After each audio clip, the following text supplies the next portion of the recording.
Kansara DTV news ગુજરાતીમાં આપનું સ્વાગત છે। નજર કરીએ આજના મુખ્ય સમાચારો।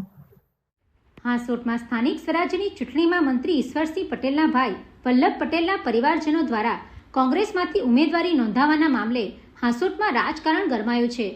વલ્લભ પટેલના 5 પરિવારજનો કોંગ્રેસની ટિકિટ પર ચૂંટણી લડવા માટે મેદાનમાં ઉતર્યા છે। આ મુદ્દે ભાજપ અને કોંગ્રેસ વચ્ચે આરોપ પ્રત્યારોપનો દોર શરૂ થયો છે। મંત્રી ઈશ્વરસિંહ પટેલે અગાઉ પોતાના ભાઈ અને કોંગ્રેસ પર આકરા શબ્દોના પ્રહાર કર્યા હતા। આ મામલે વલ્લભ પટેલે પ્રતિક્રિયા આપતા જણાવ્યું કે ભાજપના મંત્રીએ પણ પોતાના પરિવારના સભ્યોને ટિકિટ આપી છે, તો હવે ભાજપનો નિયમ ક્યાં ગયો? તેમણે ભાજપ પર દ્વિધા નીતિ અપનાવવાનો આરોપ લગાવ્યો હતો। વલ્લભ પટેલે વધુમાં ગંભીર આક્ષેપ કરતા કહ્યું કે કોંગ્રેસમાંથી ઉમેદવારી કરવા ઈચ્છુક આગેવાનોને સરકારી એજન્સીઓનો દુરુપયોગ કરી ધમકાવવામાં આવ્યા છે। તેમણે દાવો કર્યો કે મને ભાજપમાં જોડાવા માટે પહેલા લાલચ આપવામાં આવી હતી અને પછી પોલીસ કેસની ધમકી આપી હેરાનગતિ કરવામાં આવી હતી। વલ્લભ પટેલે મોટા પાયે ભ્રષ્ટાચાર થયાનો પણ આરોપ લગાવ્યો છે। આ આક્ષેપોથી સ્થાનિક રાજકારણમાં ખળભળાટ મચ્યો છે।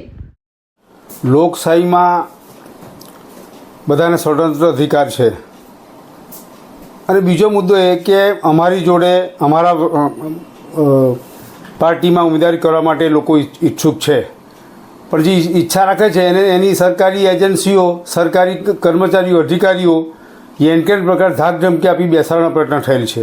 બીજી બાજુ આદિવાસી જે વિસ્તાર છે, આદિવાસીની સીટ છે ટ્રાઇબલ, એની અંદર એના પેલા બુટલેગરો ધાક ધમકી આપી ઉમેદવારો ન થવા માટેના પ્રયત્નો કરી રહ્યા છે। છેલ્લા અગાઉ પણ જે આદિવાસીઓની જે બિનહરીફ થઈ હતી ધાક ધમકી આપીને આ કરવાનો પ્રયાસ છે। હાલ વાણી સ્વતંત્રતા જે એમણે જે વાણી વિલાસ કર્યો છે એના સમર્થનમાં હું કહું છું કે ભાજપના એજન્ડાની અંદર ધારાસભ્યના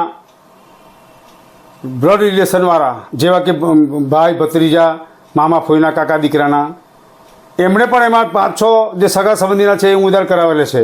બીજો મુદ્દો કે એમને ઉમેદવાર ન મળતા હતા તો સગા સંબંધીને દબાણ કરી ધાક ધમકી આપી ઉમેદવારી કરવા માટે, કારણ કે એમની મિનિસ્ટ્રીની અંદર એમની ઇફેક્ટ પડે કે ભાઈ મિનિસ્ટરને અહીંયા ઉમેદવાર નથી મળતા, તો ધાક ધમકી આપી ઉમેદવારો નારાજ હોવા છતાં પણ એમને ઉમેદવારી કરાવેલી છે। તો કોને ઉમેદવાર નથી મળતા અને કોણ છે?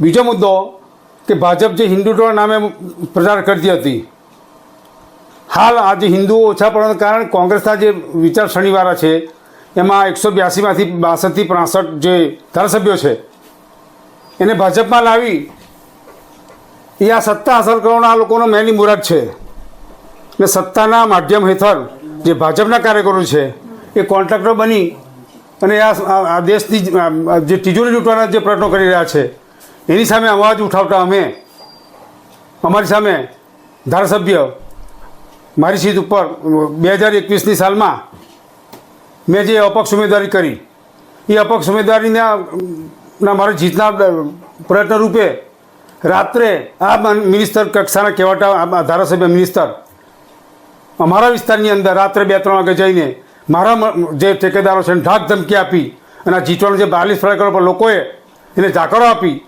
અને મને 2021ની અંદર વાનલેર 13 બેઠકો ઉપર મને અસંખ્ય બહુમતીથી મેં જીતેલા છે। ખાસ કરીને તમે ભાજપમાં આવવાનો પ્રયત્ન કર્યો પરંતુ તમારી લાલસાના કારણે ના આવી શક્યા એવો પણ આક્ષેપ કરાયો છે, એ અંગે શું કહેશો? ભારતીય જનતા પાર્ટીના આઈબી રિપોર્ટની અંદર કે હાંસોટ તાલુકા પંચાયતની સીટ ભાજપમાંથી કોંગ્રેસ કબજે કરી રહી છે। જિલ્લા પંચાયતની 2 સીટ અને તાલુકા પંચાયતની 16 સીટ આઈબી રિપોર્ટના આધારે એ લોકોએ જાણ્યું એટલે મારા ઉપર જે થયેલા જે મંત્રીએ મારા ઉપર જે બંદૂકના કેસ ખોટા કરેલા, એપીએમસીના ખોટા કેસ કરેલા, 302ના જે મારા પર કેસ છે અને એ ધારાસભ્ય મંત્રીના સહકાર મંત્રીના હોવાના નાતે મારી ઉપર જે એપીએમસીના ખોટા કેસ દાખલ કરેલા, બંદૂકના જે ખોટા કેસ દાખલ કરેલા, એ ખોટા કેસ કરી અને મને જે એના જે કેસના આધારે સરકારની એજન્સીઓ મને બોલાવીને ધાક ધમકી આપે છે કે ભાઈ તમે ભાજપમાં આવતા રહો, અન્યથા તમે તમારી પર જે કેસ થયેલા છે તેની પર તમારે સજા થશે।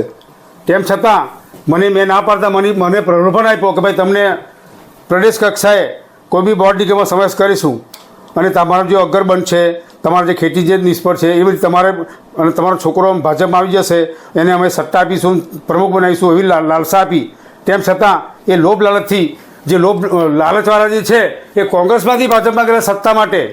અમે ભાજપમાંથી કોંગ્રેસમાં આવેલા છે. અમને એવી સત્તાની કે એની કોઈ નથી, કારણ કે અમારી જે અમને આર્થિક અને માનસિક નુકસાન થયું છે ભાજપના રહેવાને કારણે થયું છે, અને ભાજપના અમે આજીજી કરેલી, આગવી કરેલી, તેમ છતાં અમને ભાજપના કોઈ મોવડી બંદર કે જે ચૂંટાયેલા પ્રતિનિધિ છે, મિનિસ્ટર હોય કે એના ગૃહમંત્રી હોય, મુખ્યમંત્રી, અમે રજૂઆત કરવા છતાં અમને કોઈ જગ્યાએ ઊભા રાખવાનો ચાન્સ નહોતો અને અમારે કોઈ જાકારો આપેલો હતો. Pintu Modi, DTV news, Ankleshwar.